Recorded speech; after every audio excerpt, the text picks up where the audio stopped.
নমস্কাৰ। আজি আপোনালোকৰ এই শংকৰদেৱ সমাজৰ বিভাজন প্ৰাথমিকৰ সৌজন্য যিটো অনুষ্ঠান হৈ আছে সেই অনুষ্ঠানৰ আপুনি কি দায়িত্বত আছে?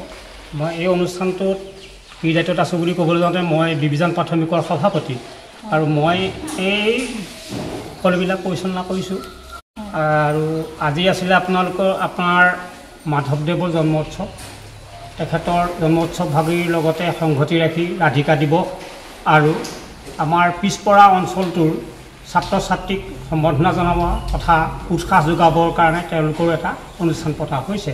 তেওঁলোকক সম্বৰ্ধনা জনোৱাৰ উদ্দেশ্যটো আছিল আমাৰ পিছপৰা ল'ৰা ছোৱালীবিলাকে উৎসাহ পায় ভৱিষ্যত জীৱন যাতে তেওঁলোকে সুনাগৰিক হৈ এজন মানুহ হৈ মানুহৰ গঢ় লৈ দেশক আগবঢ়াই নিব, নিজৰ লগতে নিজৰ অঞ্চলটো আগবঢ়াই নিব, তেনে উদ্দেশ্যৰে হাতত আগত ৰাখি আমি এই অনুষ্ঠানভাগ আগবঢ়াইছিলোঁ।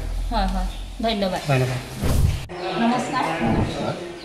আজি আপোনালোকৰ যিটো ইয়াত অনুষ্ঠান হৈছে শংকৰদেৱ সমাজৰ বিভাজন প্ৰাথমিকৰ সৌজন্যত শান্তি স্মৃতি দিৱস আৰু কৃতি ছাত্ৰ ছাত্ৰীক সম্বৰ্ধনা অনুষ্ঠান। আমি ইতিমধ্যে দেখিবলৈ পাইছোঁ যে আপোনালোকে সম্বৰ্ধনা পত্ৰৰ লগতে এখন এই জীৱনৰ সুগম পথ বুলি কিতাপ এখন আপোনালোকে সকলোকে দিছে। আমি ইতিমধ্যে ছ'চিয়েল মিডিয়াত দেখি আছোঁ এই কিতাপখনে সমগ্ৰ বিশ্বতে তোলপাৰ লগাইছে।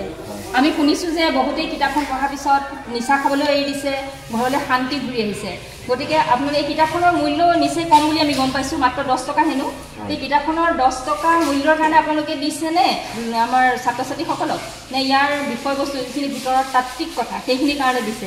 আমি এই কিতাপভাগ দিছোঁ সকলো ছাত্ৰ ছাত্ৰীক।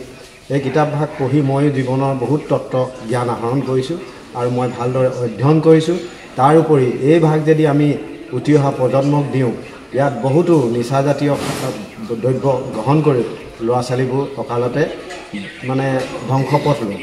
সেইবোৰৰ পৰা পৰিত্ৰাণ পাবৰ হওঁতে আমি এই পুথিভাগ দিছোঁ আৰু তেখেতলোকে এই পুথিভাগ পঢ়ি জীৱনৰ সুগম পথ নিজে নিজে বাছি ল'ব পাৰে। বহুত বহুত ধন্যবাদ। ধন্যবাদ।